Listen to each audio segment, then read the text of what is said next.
గంగకున్న గొప్పతనం ఏమిటో తెలుసా? అసలు ఈ గంగ భూమి మీదకి ఎందుకు వచ్చిందో తెలుసా? చెప్తాను విను. అడిగాడు కదా గురువు గారు, మీరు చెప్పాలి సంగ్రహంగా, ఎవరు చెప్తారు? అందుకని విస్తరించి చెప్పండి మహానుభావ గంగావతరణం అన్నాడు. చెప్తాను విను. పూర్వం అయోధ్యా నగరాన్ని సగర చక్రవర్తి అని, మీ వంశంలో వాడే రామ సగర చక్రవర్తి పరిపాలించేవారు. ఆయనకి కేశిని సుమతి అని ఇద్దరు భార్యలు. పెద్ద భార్య పేరు కేశిని, చిన్న భార్య పేరు సుమతి. ఆ సుమతి గరుత్మంతుని యొక్క సోదరి. ఇద్దరు భార్యలతోటి చాలా సంతోషంగా పరిపాలన చేస్తూ ఆనందంగా ఉన్నాడు.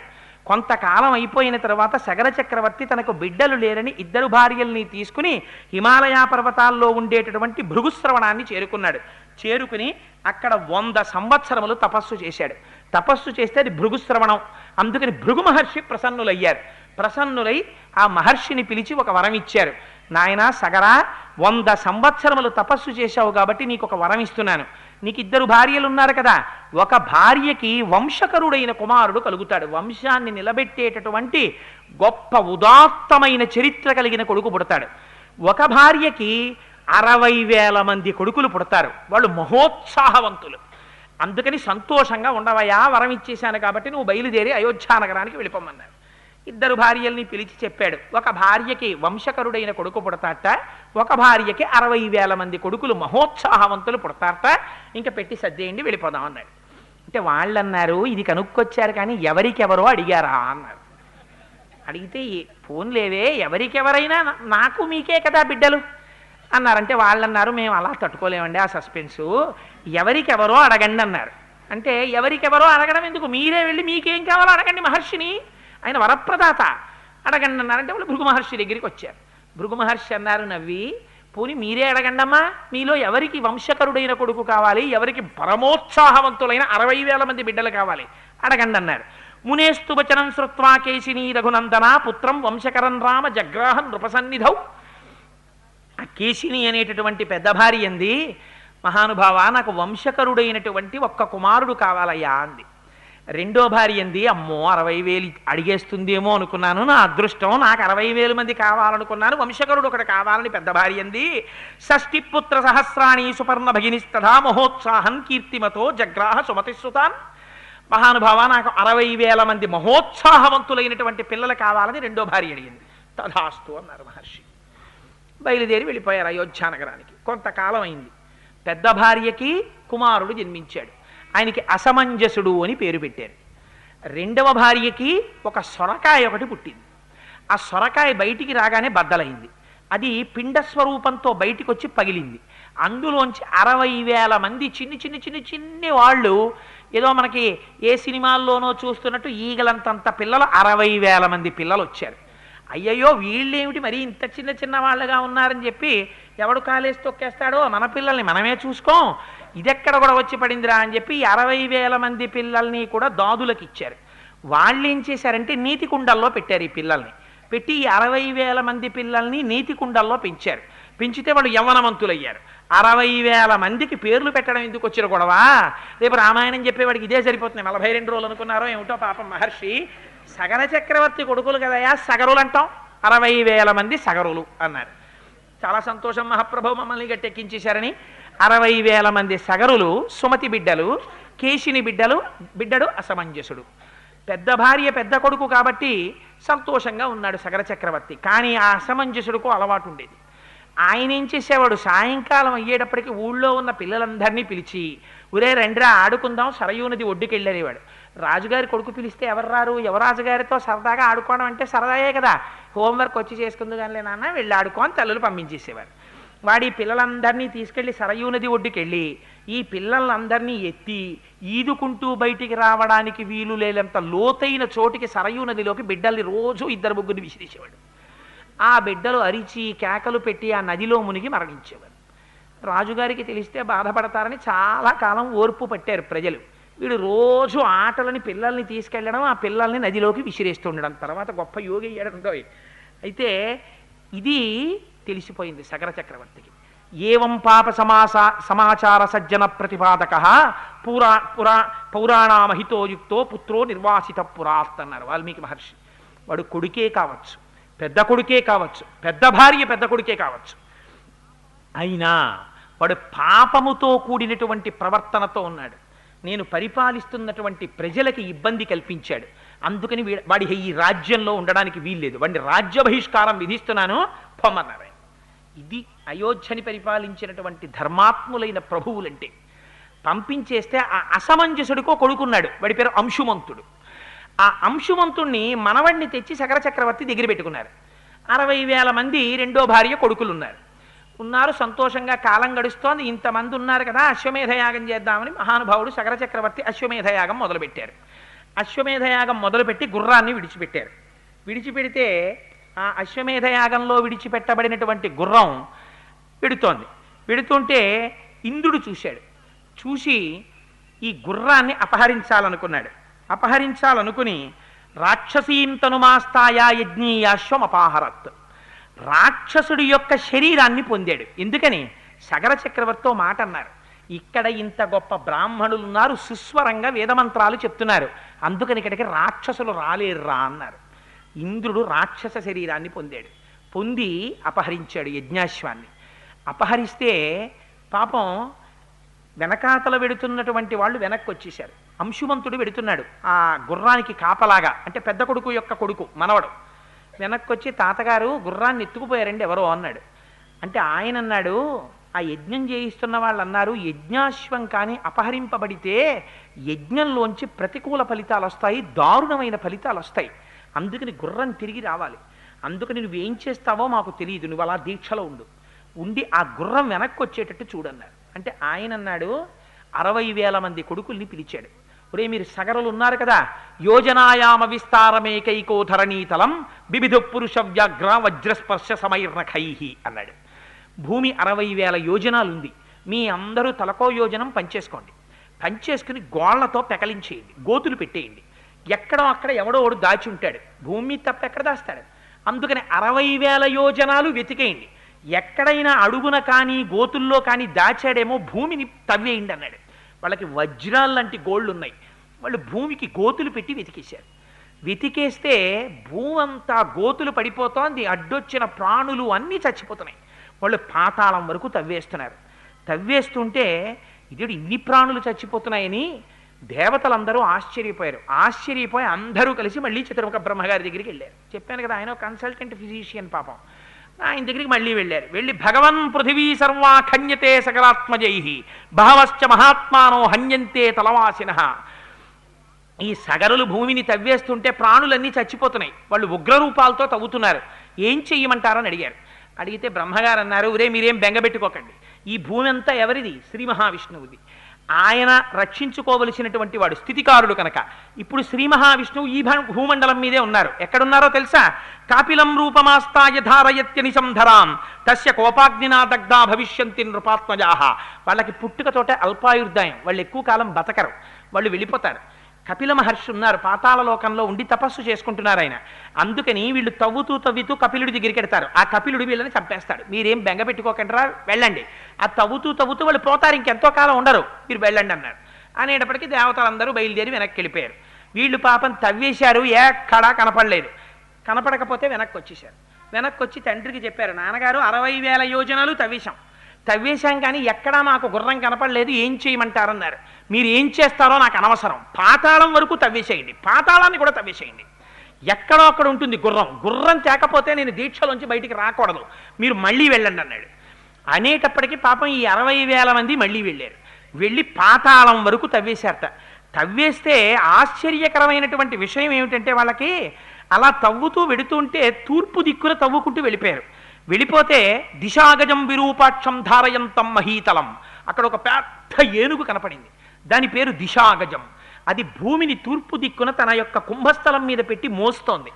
భూమి మీద పాపం ఎక్కువైపోతే ఆ ఏనుగు మొయ్యడానికి అసహ్యం వేసి, భూభారం ఎందుకు పెరుగుతుందంటే పాపం వల్ల పెరిగిపోతే ఆ ఏనుగు బరువు ఎక్కువై ఓసారి ఇలా కదుపుతుంది కుంభస్థలాన్ని, అప్పుడు భూకంపాలు వస్తాయింది రామాయణం. అందుకని దిశాగజం మోస్తోంది ఆ కుంభస్థలం మీద. దాన్ని చూసి వాళ్ళు ప్రదక్షిణం చేశారు. ప్రదక్షిణం చేసి అక్కడి నుంచి తూర్పు దిక్కు నుంచి ఉత్తర దిక్కుకు వెళ్ళారు. ఉత్తర దిక్కుకు వెళ్ళి అక్కడ తవ్వడం మొదలెట్టారు. మహాపద్మం మహాత్మానం సుమహత్ పర్వతోపమా, పర్వతం అంత పెద్ద ఏనుగుంది, దాని పేరు మహాపద్మం. అది దక్షిణ దిక్కున భూమిని మోస్తోంది కుంభస్థలం మీద. దానికి ఇది అలవాటు. పాపం పెరిగితే అది కదుపుతుంది. అప్పుడు దక్షిణాన భూకంపాలు వస్తాయి, సునామీలు వస్తాయి. అందుకని అది అక్కడ మోస్తోంది. అక్కడి నుంచి పడమర దిక్కుకు వచ్చారు. వచ్చేటప్పటికి దిశాగజం సౌమనసం దదృశిస్తే మహాబలాహ. అక్కడ సౌమనసము అనబడేటటువంటి ఏనుగు మోస్తోంది. దాన్ని చూశారు, దానికి ప్రదక్షిణం చేశారు. అక్కడ కనపడలేదు. ఉత్తర దిక్కుకు వచ్చారు. ఉత్తర దిక్కుకు వస్తే భద్రం భద్రేణ వపుషా ధారయంతం మహీమిమాం. అక్కడ భద్రము అనబడేటటువంటి ఏనుగు కనపడింది. అది మోస్తోంది ఉత్తర దిక్కుని. అక్కడ దానికి ప్రదక్షిణం చేశారు. మళ్ళీ చూశారు. 4 దిక్కులా వెతికేశాం, పాతాళాన్ని కూడా తవ్వేశాం, మనకి కనపడలేదు ఏనుగు. ఏం చేద్దామన్నారు. ఒరే 4 దిక్కులు తవ్వాం కానీ ఈశాన్యం, ఆగ్నేయం, వాయవ్యం, నైరుతి, వాయవ్యం మిగిలిపోయాయి కదా, అవి కూడా తవ్వేద్దామన్నారు. సరే పదండి అన్నారు. ఈశాన్య దిక్కుని తవ్వేయడం మొదలుపెట్టారు.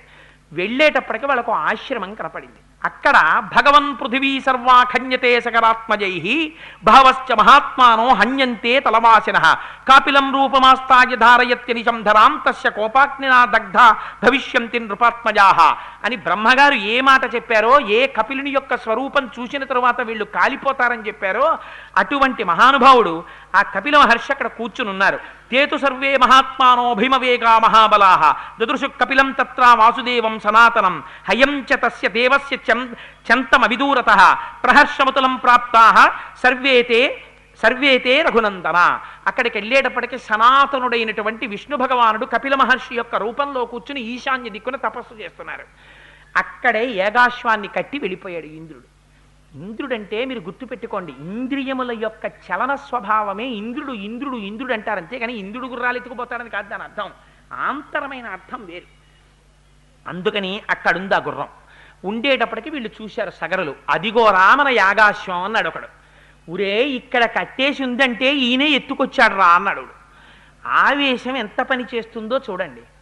గబగబా చెట్లు పీకారు, గొడ్డళ్ళు పట్టుకున్నారు, కత్తులు పట్టుకున్నారు, గుణపాలు పట్టుకున్నారు, తట్టలు పట్టుకున్నారు. కొట్టండి రా వీడిని అన్నారు అని పరిగెత్తారు. తపస్సు చేస్తున్నటువంటి కపిల మహర్షి ఒక్కసారి కళ్ళు తెరిచి చూశారు. శ్రుత్వాతు వచనం తేషాం కపిలో రఘునందన రోషయన మహితావిష్టో హుంకారమకరోత్తదా భస్మరాశి కృతా సర్వే కాకుచ్చ సకరాత్మజా. ఎప్పుడైతే 60,000 మంది తన మీదకొచ్చేస్తున్నారో పాపచింతనతో దుర్మేధులై తాను చెయ్యని పాపము తన కంటగట్టి వస్తున్నారని గ్రహించారు కపిల మహర్షి. ఒక్క హుంకారం చేశారు. హాయ్ అని ఒక్క అరుపరిచారంతే. అరిచి చూసేటప్పటికీ 60,000 మంది బూడిద కుప్పలై పడిపోయారు. పాపం అక్కడ సగర చక్రవర్తి అలా కూర్చున్నాడు దీక్ష పట్టి. ఎన్నేళ్ళైనా వీళ్ళు రారు వెనక్కి. ఏమిట్రా వీళ్ళు ఎంతకీ రావట్లేదని అంశుమంతుడిని పిలిచాడు మనవణ్ణి. ఊరే నువ్వు వెళ్ళి చూసి రారా అన్నాడు. అంశుమంతుడు వెళ్ళాడు. మళ్ళీ ఆయనకి కనబడ్డాయి ఏనుగులన్నీ. ప్రదక్షిణం చేశాడు, నమస్కారం చేశాడు. మా గుర్రం ఎక్కడుంది, మా బాబాయిలు ఎక్కడున్నారన్నాడు. నీకు కనపడతాయిలే వెళ్ళన్నారు. ఈశాన్య దిక్కుకు వచ్చిన తర్వాత ఈ భస్మరాశులన్నీ కనపడ్డాయి. ఏడ్చాడు. అయ్యో నా పినతండ్రులందరూ మూకుమ్మడిగా ఏకకాలమునందు మరణించారు అని కపిల మహర్షికి నమస్కారం చేసి, ఉత్తర క్రియలు జరగలేదు, వీళ్ళు బాధపడుతూ ఉంటారని గబగబా వెళ్ళి నీళ్లు తీసుకొచ్చి ఆ జలప్రదానం చేద్దామని చెప్పి ఆ నీళ్లు పట్టుకొద్దామని వెడుతున్నాడు. వెడుతుంటే ఆ చనిపోయినటువంటి సగరుల యొక్క మేనమామ గారు గరుత్మంతుడు. ఎందుకని సుమతి గరుత్మంతుని యొక్క చెల్లెలు కదా. ఆ మేనమామ గారు కనపడి ఆ సగరుల మేనమామ ఒక మాట చెప్పాడు అంశుమంతుడితో. కపిలేన ప్రమేయేన దగ్ధా హీమే మహాబలాహ సలిలం నార్హసి ప్రాజ్ఞ దాతుమేషాం హి లౌకికం. ఇది ఎంత ధర్మం చెప్పిందో చూడండి రామాయణం. కొన్ని రకాలుగా మరణించినటువంటి వాళ్ళకి ఉత్తర క్రియల వల్ల కూడా శాంతి ఉండదు. మనం ఉత్తర క్రియలు చేస్తే దేంతో చేస్తాం? అక్కడ ఉన్నటువంటి నీళ్లు తీసి ఉత్తర క్రియలు చేస్తాం. తద్యం పెట్టినా ఆఖరణ నీళ్లే కదా విడిచిపెడతాం, వాళ్ళకి తృప్తి కలగాలని, అక్షయ తృప్తి ద్వారా అని. గరుత్మంతుడు అన్నాడు, బ్రాహ్మణుడి యొక్క తపశ్శక్తి చేత చచ్చిపోయారు వాళ్ళు. బ్రాహ్మణుడి తపశ్శక్తి చేత చచ్చిపోయినా, క్రూర మృగముల చేతిలో చచ్చిపోయినా, కోరలున్న మృగం చేతిలో చచ్చిపోయినా, ఇలా కొన్ని సిద్ధాంతాలు ఉన్నాయి. వాటి ప్రకారంగా అలా కానీ చచ్చిపోతే, అలా చనిపోయినటువంటి వాళ్ళకి ఇక్కడ దొరికేటటువంటి లౌకికమైన జలాలతో ఉత్తర క్రియలు చేస్తే అవి ఆకాశానికి వెళ్ళకముందే ఆవిరైపోతాయి. వాళ్ళకి దాహం తీరక రౌద్రస్వరూపాలతో తిరుగుతారు, ఊర్ధ్వలోకాలకి వెళ్ళరు. అందుకని లౌకిక జలాలతో తర్పణ చెయ్యడానికి వీల్లేదు. నీ పితృదేవతలు స్వర్గాన్ని పొందాలంటే ఒకే ఒక్క అవకాశం ఉంది. మీ వాళ్ళందరూ స్వర్గానికి వెళ్ళారు ఇప్పటి వరకు. ఈ సగరులే ఇలా పడిపోయారు. అందుకని నువ్వేం చేస్తావంటే దేవలోకంలో గంగ ప్రవహిస్తోంది. ఆ గంగ ప్రవహించి వచ్చి వీళ్ళ భస్మరాశుల నుంచి ప్రవహిస్తే వీళ్ళకి స్వర్గలోకం వస్తుంది. నీకేమైనా అవకాశం ఉంటే తీసుకురా అన్నాడు. అంటే ముందు గుర్రాన్ని పట్టుకెడదామని కపిల మహర్షికి నమస్కారం చేసి గుర్రం పట్టుకెళ్ళాడు. తాతగారికి చెప్పాడు, తాతగారు నా పినతండ్రులందరూ భస్మరాశులు అయిపోయారండి కపిల మహర్షి తీర్చిలో అని. అంటే ఆయన చాలా దుఃఖించాడు. యాగం పూర్తి చేశాడు. పూర్తి చేసిన తరువాత మహానుభావుడు సగర చక్రవర్తి ఏకంగా ఈ భూమిని అంతటినీ కూడా కొన్ని వేల సంవత్సరములు 30,000 సంవత్సరములు పరిపాలించాడు. కానీ దేవలోకంలో ఉన్న గంగను ఎలా తీసుకురావాలో అర్థం అవ్వలేదు. ఆయన తర్వాత అంశుమంతుడు రాజ్యానికి వచ్చాడు. 32,000 సంవత్సరములు తపస్సు చేశాడు గంగని తేవడానికి. తపస్సు పూర్తవక ముందే శరీరం పడిపోయింది, స్వర్గానికి వెళ్ళిపోయాడు. దిలీపుడు వచ్చాడు, 30,000 సంవత్సరములు రాజ్యం చేశాడు. మంత్రులను అడిగాడు, బ్రాహ్మణులను అడిగాడు ఎలా గంగని తేవడం అని. మార్గం దొరకలేదు, దిలీపుడు వెళ్ళిపోయాడు. దిలీపుడి తర్వాత భగీరథుడు వచ్చాడు. ఆ భగీరథుడు ఎలాగైనా సరే తన తరంలో పడిపోయినటువంటి పితృదేవతలను ఉద్ధరించాలనుకున్నాడు. అనుకుని మంత్రులకి రాజ్యం అప్పచెప్పి గోకర్ణ క్షేత్రానికి వెళ్ళిపోయాడు. వెళ్ళిపోయి అక్కడికి వెళ్ళి మహోగ్రమైనటువంటి తపస్సు మొదలుపెట్టాడు. ఎలాగట, ఊర్ధ్వబాహు పంచతప మాసోహారో జితేంద్రియ అని అక్కడ గొప్ప తపస్సు చేశాడు. తస్య వర్ష సహస్రాణి 1000 సంవత్సరములు తపస్సు చేశాడు పంచాగ్నిహోత్రాల్లో. గ్రీష్మ ఋతువులో చుట్టూ 4 అగ్నిహోత్రాలు పెట్టుకుని పైన సూర్యుడి వంక చూస్తూ తపస్సు చేస్తే పంచాగ్నిహోత్ర తపస్సు అంటారు. నెలకి ఒక్కసారే ఆహారం తీసుకోవడం. అలా 1000 ఏళ్ళు తపస్సు చేశాడు. చేస్తే బ్రహ్మగారు ప్రత్యక్షమయ్యారు. ప్రత్యక్షమై దేవతలందరితో వచ్చారు. వస్తే ఆయన అన్నాడు, దేవదేవే గతే తస్మిన్ సోంగుష్ట, మహానుభావ చతుర్ముఖ బ్రహ్మ నువ్వు వచ్చావు, కానీ మాకు ఒక వరం ఇవ్వాలి. ఇప్పటి వరకు నాకు కుమారులు లేరు, అందుచేత ఇక్ష్వాకు వంశం ఆచంద్రతారార్కం నిలబడాలి. అందుకని ఇక్ష్వాకు వంశం అంతరించిపోకుండా నాకు బిడ్డలు కలిగేటటువంటి అదృష్టాన్ని. 2, మా వంశంలో పుట్టినటువంటి సగరులు 60,000 మంది భస్మరాశులై పడిపోయి ఉన్నారు, వాళ్ళ మించి దేవగంగ ప్రవహించాలి. అందుకని గంగని ఆకాశం మించి కిందకి పాతాళ లోకానికి విడిచిపెట్టమన్నారు. అంటే బ్రహ్మగారు అన్నారు, నీ మొదటి వరం నా జ్యూరిస్డిక్షన్లో ఉంది, నేను ఇచ్చేస్తాను. మీ వంశం ఆచంద్రతారార్కం నిలబడుతుంది, నీకు కుమారులు జన్మిస్తారు. కానీ గంగ ఆకాశం మించి కింద కొదలడం అన్నది కుదరదు. ఎందుకో తెలుసా? గంగాయా పతనం రాజన్ పృథివీన సహిష్యతి. అలా ఒకవేళ గంగ కానీ పైనుంచి కింద పడిందా దాన్ని ఎవ్వరూ పట్టుకోలేరు. అందుకని దాన్ని పట్టగలిగినటువంటి వాడు ఒక్కడున్నాడు ప్రపంచంలో. ఎవడైనా పట్టగలిగిన వాడు గంగాయా పతనం రాజన్ పృథివీన సహిష్యతి. కేవలం శూలి, త్రిశూలం పట్టుకున్నవాడున్నాడే శంకరుడు, ఆయన ఒక్కడే పట్టగలడు. అందుకని నీకేమైనా ఓపిక ఉంటే మళ్ళీ వెళ్ళి శివుడి గురించి తపస్సు చెయ్యి, ఆయన ఒప్పుకుంటే ఆయన్ని పట్టమని అన్నాడు. అప్పుడు వదులుతా అన్నాడు. అంటే పాపం మళ్ళీ అక్కడి నుంచి బయలుదేరి శంకరుడి గురించి తపస్సు చేయడానికని వెళ్ళి, దేవదేవే గతే తస్మిన్ సోంగుష్టాగ్రపీడితాం కృత్వాం వసుమతీం రామా సంవత్సరముపాసత. బొటనవేలి చివరి మీద నిలబడి 100 సంవత్సరాలు తపస్సు చేశాడు. శంకరుడు ప్రత్యక్షమయ్యాడు. ప్రీతస్త్రేహం నరశ్రేష్ఠ కరిష్యామి తమాప్రియం శిరసాధారయిష్యామి శైలరాజసుతాంయహం. నీ తపస్సుకి సంతోషించానయ్యా, గంగని పడతాను, ఎక్కడికొచ్చి పట్టుకోమంటావు అన్నాడు. అయ్యా మహానుభావా, నువ్వు పట్టడమే అదృష్టం, నువ్వు వచ్చి నిలబడు, గంగను వదులుతారన్నారు. హిమాలయ పర్వతాల దగ్గరికి వచ్చి అక్కడికొచ్చి 2 చేతులు ఇలా నడుం మీద వేసుకుని 2 కాళ్ళు ఎడంగా చాపి కపర్ది అంటారు, పెద్ద జటాజూటాన్ని విప్పి శంకరుడు నిలబడి ఆకాశం వంక చూస్తున్నాడు. గంగ పడాలి. గంగ అనుకుందిట, ఏమిటో పిచ్చాడు, ఓ జటాజూటం ఒకటి పెట్టుకుని ఓ జింక చర్మం ఒకటి కట్టుకుని 2 కాళ్ళు జాపి ఇలా నించున్నాడు. చెప్తా ఈయన పని. ఇలా వచ్చి నించున్నాడు కదా, ఏం చేస్తాను? అచింతయచ్చసాదేవి గంగా పరమదుర్ధర విషామ్యహం హి పాతాళం స్రోతసాగహ్య శంకరం. పైనుంచి కింద పడ్డం కాదు ఈయన తల మీద, ఈయన్ని కూడా పాతాళానికి ఈడ్చుకుపోతానంది. అంటే శంకరుడికి తెలియదు, ఆయన త్రినేత్రుడు, ఆయనకి అన్నీ తెలుసు ఎవడు ఏ అహంకారంతో ఉన్నాడో. ఆయన అనుకున్నట్ట, ఓహో గంగా ఎంత అహంకరిస్తున్నావే, చూడు నీ పని చెప్తాననుకున్నాడు. అని పెద్ద జటాజూటాన్ని పెంచాడు. సాకదం జన్మహీం గంతుం నశక్నోద్యస్తమాత్తిత నైవ నిర్గమనం లేభే జటామండలమోహిత. అలా పడుతూనే ఉంది గంగ ఆకాశంలోంచి. సంవత్సరమైంది, చుక్క కింద పడదు. ఆ జటాజూటంలో తిరుగుతోంది. జటాటవీ గలజ్జల ప్రవాహ పావిత స్థలే గళే వలంబ్యలంబితాం భుజంగ తుంగ మాలికాం ఢమఢమఢమఢమద్దనాదమడ్డవర్వయం చకార చండ తాండవం తనోతు న శివ శివం జటాకటాహ సంభ్రమ భ్రమ నిలింప నిర్జరీ విలోల వీచి వల్లరి విరాజమాన మూర్ధని ధగ పట్ట పావకే కిశోర చంద్రశేఖరే రతి ప్రతిక్షణం మమ ప్రపుల్ల నీల పంకజ ప్రపంచ కాళి మచ్చటా విడంబికంఠ కంధరా రుచి ప్రబద్ధ కంధరా స్మరచ్చిదం పురచ్చిదం భవచ్చిదం మఖచ్చితం గజచ్చితం తకచ్చితం తవంత కచ్చితం భజే అగర్వ సర్వమంగళా కళాకదంబ మంజరీ రసప్రవాహ మాధురీ విజృంభణా మధువ్రతం స్మరాంతకం పురాంతకం భవాంతకం మఖాంతకం గజాంధకాంతకాంతకం తమంతకాంతకం భజే అని రావణాసురుడు స్తోత్రం చేస్తాడు. ఆయన తాండవం చేస్తుంటే బిందెలో నీళ్లు తిరిగినట్టు తిరుగుతుంటుంది ఆ గంగ. సంవత్సరం పాటు ఉండిపోయింది ఆ జటాజూటంలో. ఉండిపోతే అయ్యా ఆవిడ అహంకారము బాగుంది, మీరు కట్టేయడము బాగుంది, మధ్యలో నేనుండిపోయాను, ఎప్పుడు పడతాయా చుక్కల కిందని అని పాపం మళ్ళీ తపస్సు మొదలెట్టాడు భగీరథుడు. మొదలు పెడితే శంకరుడు కరుణించాడు. ఇంతకాలం అహంకరించింది కదా, అందుకుని కట్టేశాను, బెంగపెట్టుకోక వదిలేస్తున్నానన్నాడు అని జటాజూటంలోంచి కిందకు వదిలాడు.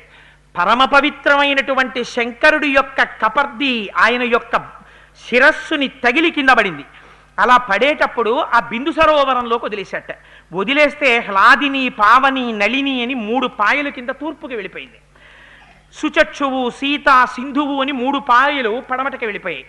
7వ పాయ భగీరథుడిని అనుసరించి వెళ్ళిపోతోంది. ముందు రథం మీద భగీరథుడు వెళ్ళిపోతున్నాడు, ఆ వెనకాతల గంగ వెళ్ళిపోతోంది. యతో భగీరథో రాజా తతో గంగా యశస్విని జగామ సరితా శ్రేష్ఠ సర్వపాప ప్రణాశిని. అదో ఆశ్చర్యకరమైన ఘట్టం. మీరు ఒకసారి మానసికంగా విజువలైజ్ చేయండి. హిమాలయ పర్వతాల మీద ఇలా శంకరుడు, ఆకాశంలోంచి గంగ, ఇక్కడి నుంచి కింద పడ్డం, 3 పాయలటు 3 పాయలు ఇటు, రథం మీద భగీరథుడు, ఆ వెనకాతల పరిగెడుతూ గంగ.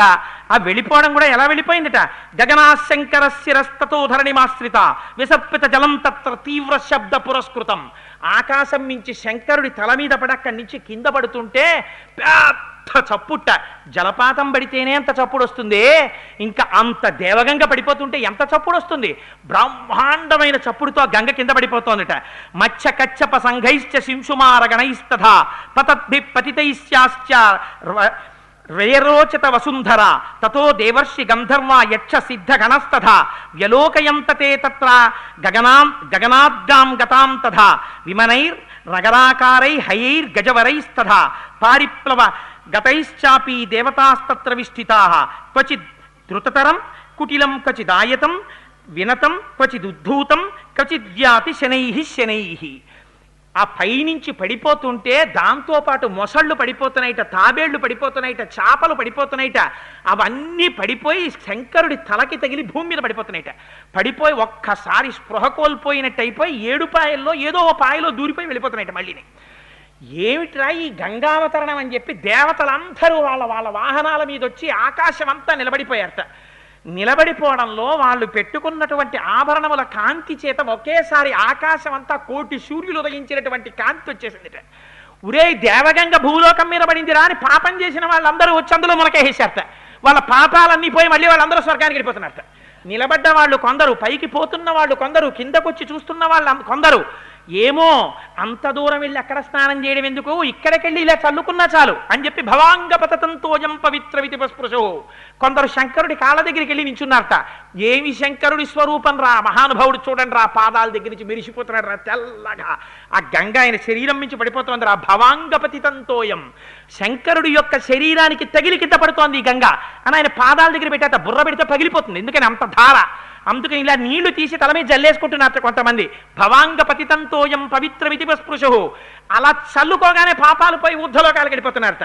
మరికొంతమంది చాలా పాపం ఉన్నవాళ్ళు, ఎక్కడెక్కడో ఉన్నవాళ్ళు పరుగు పరుగున వచ్చేసి ఆ పాయల్లోకి వెళ్ళి స్నానం చేయగానే పాపాలు పోయి ఊర్ధ్వలోకాలకు వెళ్ళిపోతున్నారట.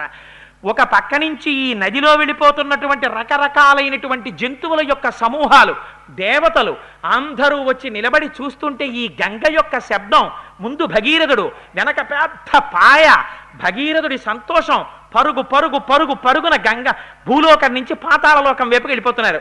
వెళ్ళిపోతుంటే అక్కడ జహ్ను మహర్షి తపస్సు చేస్తున్నటువంటి ఆశ్రమం ఉంది. దాని పక్క నుంచి భగీరథుడు వెళ్ళిపోయాడు. గంగ కూడా అలా సన్నగా వెళ్ళిపోతుంది. ఏమిటి, ఒక చోట విస్తృతంగా పరిగెడుతోంది, ఓ చోట సన్నగా పరిగెడుతోంది, ఓ చోట నురుగులతో పరిగెడుతోంది, ఓ చోట పైనుంచి కిందకి పడి పైకి లేస్తోంది. ఇలా కృష్ణానది శ్రీశైలంలో హైడ్రో పవర్ ప్రాజెక్టులో ఇలా పడి ఇలా పైకి లేస్తూ ఉంటుంది. అలా పైకి లేస్తోంది. ఓ చోట ఇటువైపు నుంచి వచ్చి ఇటువైపు వచ్చిన పాయలు గుద్దుకుంటున్నాయి. అంత చిత్ర విచిత్రంగా గతులతో వెళ్ళిపోతోందిట. రంగతుంగ తరంగ సంఘములతో రంజిల్లు ఘోషంబుతో బంగారంబగు పొంగుతో నురగతో పువ్వాట తుంపర్లతో భంగుల్ సల్పుచు జంఘలించుచు నభోభాగము నుండి జారన్ గంగమ్మను దల్చితే శిరమునన్ రంజిల్లుతున్ శంకర అంటారు. నురగతో తుంపర్లతో గంగ పడిపోతోంది శంకరుడి మీద. స్నానం అయిపోతోంది మహానుభావుడికి. పరవశించిపోతున్నారు అందరూ. ఈ జహ్ను మహర్షి తపస్సు చేస్తున్నటువంటి యజ్ఞవాటికిని ముంచెత్తి పట్టుకెళ్ళిపోయింది. తపస్సు చేసుకుని యజ్ఞం చేస్తున్నటువంటి జహ్ను మహర్షి ఆశ్చర్యపోయాడు. ఎవడురా నా యజ్ఞవాటికిని ముంచెత్తినవాడని చూశాడు. గంగ వచ్చేస్తోంది. కోపం వచ్చి ఒక్కసారి గంగనంతటిని తీసి ఔపోసన పట్టేశాడు. ఒక్కసారి ఇలా చూస్తుండగా మంచి సినిమా కరెంటు పోయినట్టు అన్నీ అయిపోయింది. గంగ భగీరథుడు ఏది వెనకాల ఇంత చప్పుడని చూశాడు. ఏముంది, ఏం లేదు, అంతా ఏడారి. అయ్య బాబోయ్ అని మళ్ళీ పరిగెత్తుకొచ్చాడు. ఏమైంది మహాప్రభో అన్నాడు. తాగేశారు జహ్ను మహర్షి అన్నాడు. ఇంకెక్కడ గంగ అన్నారు. అనేటప్పటికి మళ్ళీ ఆయన కాళ్ళ మీద పడిపోయాడు. పడిపోవడం ఏంటి, ఇదేవిడు ఇలా ఎలా తాగేశాడని దేవతలందరూ మళ్ళీ చూడండి. ఇక్కడెక్కడ మనం ఏదో చూస్తుంటాం, అక్కడెక్కడ సినిమా యాక్టర్ వచ్చాడని అనుకోండి, అక్కడ పరిగెడతాం. ఉరే అక్కడ జహ్ను తాగేశాట గంగ అన్నారు. మళ్ళీ వీళ్ళందరూ పరిగెత్తుకుంటే అక్కడికి వెళ్ళిపోయారు. ఉరే ఏం తాగేశాడు రా మహానుభావుడు, ఇంత గంగ అక్కడ తాగేశాడు రా, ఆయన కాళ్ళ మీద పడిపోయారు. పడిపోయి అక్కడ పూజలు మొదలెట్టారు. జహ్నువా నువ్వు రా నాయనా గొప్పవాడి అని. పాపం ఆ భగీరథుడు వెళ్ళి, మహాప్రభో ఆయనేమో జటాజూటంలో కట్టేశాడా, తర్వాత వదిలేడు. నువ్వేమో మళ్ళీ నువ్వు తాగేశావు. నన్ను అనుగ్రహించవయ్యా బాబు, మా పితరులు బూడిద కుప్పలై కింద పడి ఉన్నారు అంటే పాపం జహ్నువు సంతోషించాడు. తస్మాత్ జహ్ను సుతా గంగా జాహ్నవి పురతిచే శుభ. మళ్ళీ అయితే విడిచిపెట్టేస్తున్నాను తన చెవుల్లోంచి బయటకు వదిలేశాడు. అందుకే ఇప్పుడేకి పూజల్లో ఆవలింతలు వస్తే ఒకసారి కుడి చెవి మీద చెయ్యేస్తారు. గంగ ఇక్కడ ఉంటుంది కాబట్టి స్నానం చేసిన ఫలితమని. అంటే అస్తమానం ఆవలించి చెయ్యేసుకోమని కాదు. ప్రమాదం వస్తే, ప్రమాదకరంగా ఆవలింత వస్తే ధ్యానం చేసేటప్పుడు ధ్యానంలాగే ఉండాలని ఇష్ట ఉత్సాహంగా ఉండాలి. అందుకని ఆ చెవుల్లోంచి విడిచిపెట్టేశాడు. జహ్నువు యొక్క చెవుల్లోంచి బయటికి వచ్చింది కాబట్టి జాహ్నవి అని పేరెట్టుకుంది. ఇప్పుడు ఎన్ని పేర్లు ఇప్పటికీ? జాహ్నవి అని పేరెట్టుకుని మళ్ళీ ముందుకెళ్ళింది. ఆ ముందు భగీరథుడు ఎడుతున్నాడు, మళ్ళీ వెళ్ళింది పాతాళలోకానికి వెళ్ళిపోయింది. వెళ్ళిపోయి ఒక్కసారి ఆ బూడిద కుప్పల నుంచి ఒక్కసారి ఒక్క ఉదుటున ప్రవహించింది. గంగ తగలగానే ఇంత పాపం చేసినటువంటి వాళ్ళు కూడా గభాలన స్వర్గంలోకి వెళ్ళిపోయారు. వెళ్ళిపోగానే చతుర్ముఖ బ్రహ్మగారు వచ్చాడు. ఉరే నాయనా, నువ్వు సాధించిన విజయం సామాన్యమైన విజయం కాదు, పరమాద్భుతమైనటువంటి విజయం. ఎక్కడ దేవగంగా, ఎక్కడ పాతాళం. అందుకని అక్కడుంటే మందాకిని అని పిలుస్తారు. భూమి మీద ఉన్నప్పుడు భాగీరథి అని పిలుస్తారు. భగీరథుడు తీసుకొచ్చాడు కాబట్టి భూమి మీదకి భాగీరథి అని పేరు. అసలు నిజంగా కాశీ విడితే అమ్మా వెంకయ్యమ్మ గారు ఆ సైకతం మీద కూర్చుని గంగావతరణం చెప్పుకోవాలి. అందుకని అదిగో ఆ మహానుభావుడు భూమి మీద ప్రవహించింది కాబట్టి ఆయన పేరు మీద భాగీరథి అయింది. అక్కడి నుంచి పాతాళలోకానికి వెళ్ళిపోయింది కాబట్టి భోగవతి అయింది. 3 లోకాల్లో ప్రవహించింది కాబట్టి 3 పేర్లతో ఉంది కాబట్టి రామాదిరికి త్రిపదగా అని పేరు వచ్చింది. అందుకని బ్రహ్మగారు వరం ఇచ్చాడు. వీళ్ళ వంశం వాళ్ళందరూ స్వర్గాన్ని పొందారు. రామా నీకొక్క విషయం చెప్తున్నాను విను. ధన్యం యశస్యమాయుష్యం పుత్ర్య స్వర్గమతీవచ యః శ్రావయతి విప్రేషు క్షత్రియేష్వితరేషు చ ప్రీయంతే పితరస్తస్య ప్రీయంతే దైవతాని చ ఇదమాఖ్యానమవ్యగ్రో గంగావతరణం శుభం యః శృణోతి చ కాకుత్స సర్వాన్ కామనవాప్నుయాత్ సర్వే పాపాః ప్రణశ్యంతి ఆయుః కీర్తిశ్చ వర్ధతే. చాతుర్వర్ణముల వాళ్ళు ఎవరైనా సరే రామాయణాంతర్గతమైనటువంటి గంగావతరణాన్ని చెప్పించుకుని వింటే అటువంటి వారికి కొడుకులు కలుగుతారు. ఉన్న కొడుకులు వృద్ధిలోకి వస్తారు. దేవతలందరూ ప్రీతి చెందుతారు. వాళ్ళ యొక్క పితృదేవతలు ఆనందాన్ని పొందుతారు గంగావతరణాన్ని విన్నారని. శంకరుడు ఆనందాన్ని పొందుతాడు. వాళ్ళకి సమస్తమైన కోర్కెలు తీరుతాయి. కొన్ని కోట్ల జన్మల నుంచి శరీరానికి పట్టినటువంటి సర్వే పాపాః ప్రణశ్యంతి, అన్ని పాపములు పోతాయి గంగ పేరు విన్నందుకు, గంగావతరణమును విన్నందుకు. అంత పరమపావనమైన ఆఖ్యానాన్ని రామా ఇవాళ నీకు చెప్పానయ్యా అన్నారు. పరవశించిపోయి రామచంద్రమూర్తి సంతోషంగా గంగా నది వంక చూశారట. ఈ ఆఖ్యానంతో